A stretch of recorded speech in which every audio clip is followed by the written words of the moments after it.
बिस्मिल्लाहिर्रहमानिर्रहीम। अस्सलाम वालेकुम स्टूडेंट्स, आज हम करने जा रहे हैं अपनी exercise number 2.3 question number 1। Right each radical expression in exponential notation and each exponential expression in radical notation. Do not simplify. अच्छा, तो हमने अपने हर रेडिकल एक्सप्रेशन को एक्सपोनेंशियल एक्सप्रेशन में लिखना है और हमारे पास जो भी एक्सपोनेंशियल एक्सप्रेशन है उसे हमने रेडिकल एक्सप्रेशन में लिखना है। ये जो हमारे पास क्वेश्चन 1 के चारों पार्ट्स हमारे पास हैं, ये हमारे पास क्या है, एक्सप्रेशंस। ये भी एक्सप्रेशन है, ये भी हमारे पास एक्सप्रेशन है और ये भी सिमिलरली ये भी हमारे पास एक एक्सप्रेशन है। अच्छा, अब रेडिकल एक्सप्रेशन और एक्सपोनेंशियल एक्सप्रेशन मैं बताऊंगी कि दोनों में क्या फ़र्क है। जिसमें हमारे पास स्क्वायर रूट यानी कि अंडर रूट इन्वॉल्व हो वो हमारे पास होता है रेडिकल एक्सप्रेशन, उसे हम कहते हैं रेडिकल एक्सप्रेशन। जिसमें हमारे पास स्क्वायर रूट नहीं होता वो हमारे पास होता है एक्सपोनेंशियल एक्सप्रेशन। जिस तरह ये है, ये हमारे पास है एक एक्सपोनेंशियल एक्सप्रेशन, इसको हमने कन्वर्ट करना है रेडिकल एक्सप्रेशन में। और इसी तरह एक ये है, ये हमारे पास है एक रेडिकल एक्सप्रेशन, इसको हम कर देंगे एक्सपोनेंशियल में कन्वर्ट। ठीक है, इसमें स्क्वायर रूट है, इससे हमें पता चलता है कि ये हमारे पास क्या है, रेडिकल एक्सप्रेशन है। अब इस रेडिकल एक्सप्रेशन को हमने कन्वर्ट कर देना है एक्सपोनेंशियल में। अब ये पार्ट 2 में देखें, पार्ट 2 में हमारे पास है एक्सपोनेंशियल एक्सप्रेशन, क्योंकि इसके अंदर स्क्वायर रूट नहीं है। तो एक्सपोनेंशियल एक्सप्रेशन को हमने कन्वर्ट कर देना है रेडिकल एक्सप्रेशन में। So let's do it.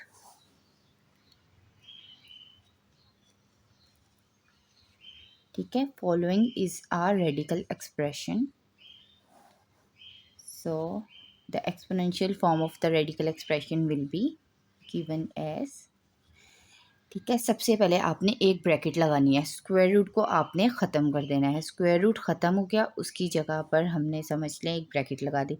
अब स्क्वायर रूट की पावर हमारे पास क्या है, 3 है स्क्वायर रूट की पावर। इसको हम लिख सकते हैं इस तरह 1/3। ठीक है, ये हमारे पास आ गया है।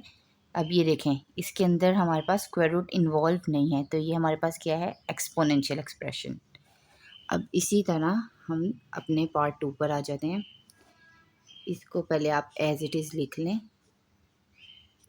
अब हम इसे किस में कन्वर्ट करना है, रेडिकल एक्सप्रेशन में। सबसे पहले आप स्क्वायर रूट लगाएं, स्क्वायर रूट लगा दिया। अब इसके बाद 2 लिखें।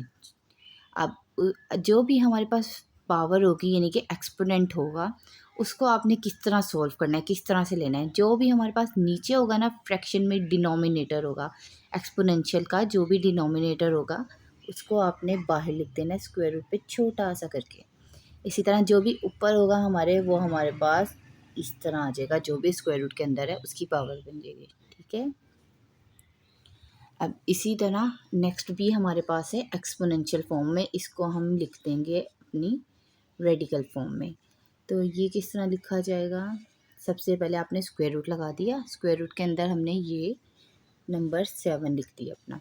अब मैंने आपको बताया कि डिनोमिनेटर हमेशा बाहर स्क्वायर रूट के ऊपर छोटा सा करके लिखा जाता है, और जो न्यूमरेटर होता है एक्सपोनेंशियल का, उसे भी हम छोटा सा करके अंदर वाले की पावर बना देते हैं। ये हमारे पास हो गया रेडिकल फॉर्म।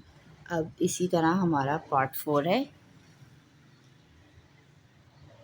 ये मज़ीद सिंप्लीफाई भी हो सकते हैं क्वेश्चन, लेकिन हमारे पास ऑलरेडी क्वेश्चन में मेंशन है कि डू नॉट सिंप्लीफाई, इसलिए हमने जस्ट इनको कन्वर्ट करना है एक्सपोनेंशियल से रेडिकल में और रेडिकल से एक्सपोनेंशियल में। अब ये भी हमारे पास है एक्सपोनेंशियल फॉर्म, इसे भी हम कन्वर्ट कर लेंगे अपनी रेडिकल फॉर्म में। सबसे पहले रेडिकल के लिए आपको पता है स्क्वायर रूट, क्योंकि स्क्वायर रूट सबसे बड़ी निशानी है रेडिकल फॉर्म की। अब स्क्वायर रूट लगा दिया, अब आपने लिख दिया y। अब उसके बाद ठीक है, एक्सपोनेंशियल का जो भी डिनोमिनेटर है वो आ गया स्क्वायर रूट के ऊपर छोटा सा। अब ये हमारे पास आ गई है पावर। तो ये हमारा क्वेश्चन नंबर 1 सॉल्व हो गया है।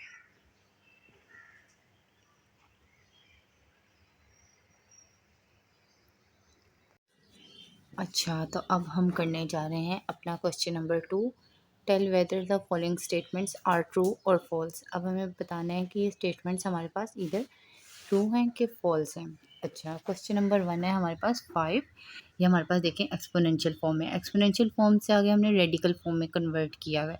अब एक्सपोनेंशियल फॉर्म में 5 1/5। अब ये देखें, अगर हम इसे रेडिकल फॉर्म में कन्वर्ट करके देखें तो सबसे पहले हमारे पास क्या आएगा, स्क्वायर रूट के अंदर 5।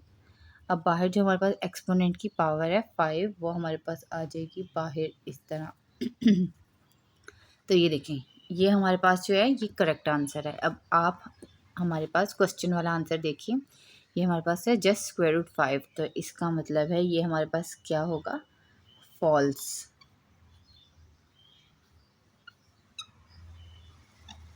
ठीक है, अब इसी तरह हम अपना, ये जस्ट मैंने आपको सिर्फ चेक करने के लिए बताया है, ठीक है, ताकि आपको अंदाज़ा हो जाए कि किस तरह से आपको पता लगेगा कि ये हमारे पास ट्रू है या फिर फॉल्स है।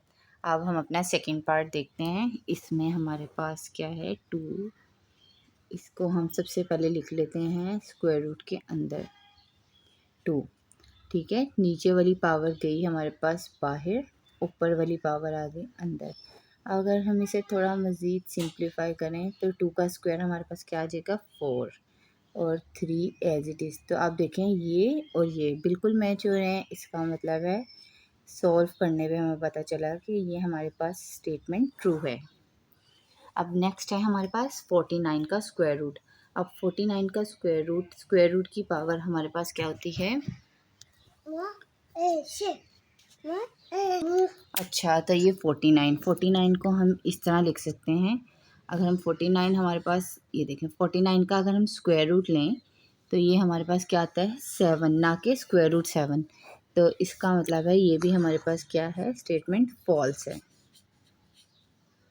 अब हमारे पास लास्ट है जिसमें हमारे पास है 3। अब इसको हम पहले एज इट इज़ लिख लेते हैं, x की पावर 27 बाहर 3। अब एक्सपोनेंशियल फॉर्म में इसे कन्वर्ट करना है, सबसे पहले ब्रैकेट और 27 एज इट इज़, बाहर 3 है, इसको हम लिख सकते हैं 1/3। ठीक है, अब ये हमारे पास क्या बन जाएगा, 27/3। अब 23 1 ज़ा 3, 3 9 ज़ा 27, ये हमारे पास आएगा आंसर x की पावर 9, जबकि हमारे पास जो आंसर गिवन है वो हमारे पास है x की पावर 3। तो इसका मतलब है ये हमारे पास क्या होगा, फॉल्स होगा ये। मामा 1 2